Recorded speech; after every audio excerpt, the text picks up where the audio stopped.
Bueno, vamos a hablar sobre un tema que me parece eh, muy interesante y es el margen de la intermediación financiera, según conocido por sus siglas MIF.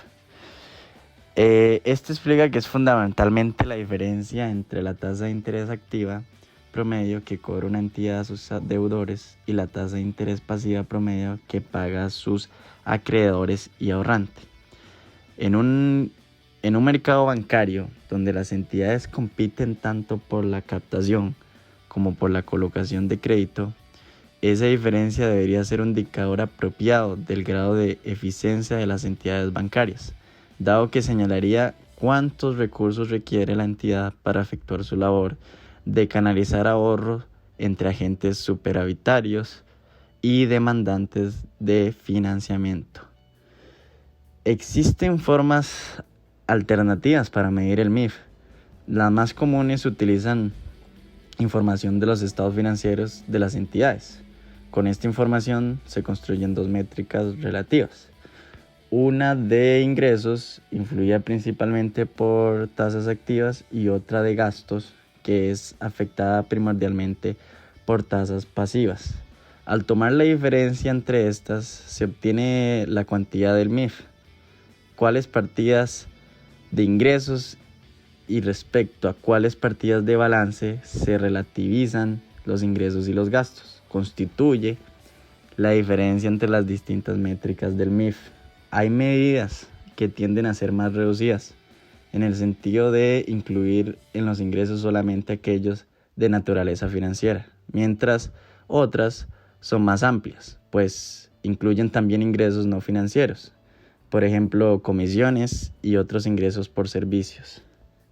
Para ejemplificar un poco lo que hablamos anteriormente, estuvimos estudiando una investigación que realizaron en el periódico La República sobre los bancos, las métricas distintas del MIF para los últimos 8 años, comparando la banca privada con la banca pública. Además de esto, ellos pudieron concluir con facilidad que los datos no responden a la afirmación mencionada en el inicio.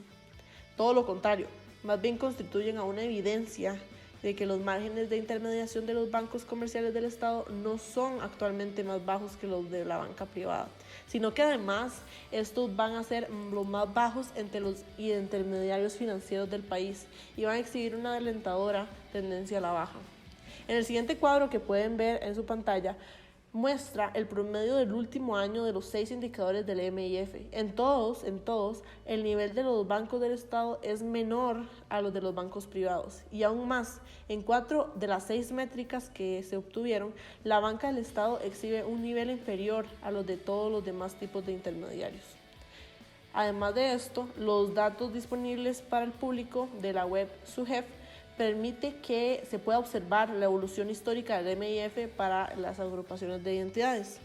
Entonces, con esto la evolución en el tiempo es importante, pues permite, por un lado, corroborar que hace ya cerca de 3 años que los indicadores del MIF de la banca del Estado son menores a los de la banca privada.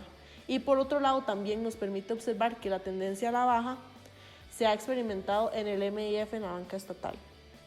Si se revisan estos números y se elaboran gráficos para los últimos 8 años, podemos observar que en varios años el MIF de la banca de Estado era más bien más alto que la banca que la banca privada. Pero esto ha cambiado.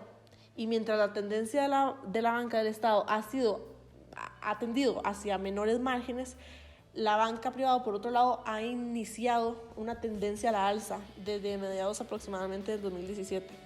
Y como resultado, los niveles de márgenes que se observan actualmente apuntan a una banca comercial del Estado que opera con una diferencial entre tasas activas y pasivas menor que la banca privada. Y esto va a promover en el sentido de la inclusión financiera y a mayores niveles de desarrollo económico vía mejores condiciones crediticias. Entonces, según los datos consultados, los bancos comerciales del Estado han logrado reducir progresivamente sus márgenes de intermediación financiera, alineando a mejores niveles de eficiencia de banca.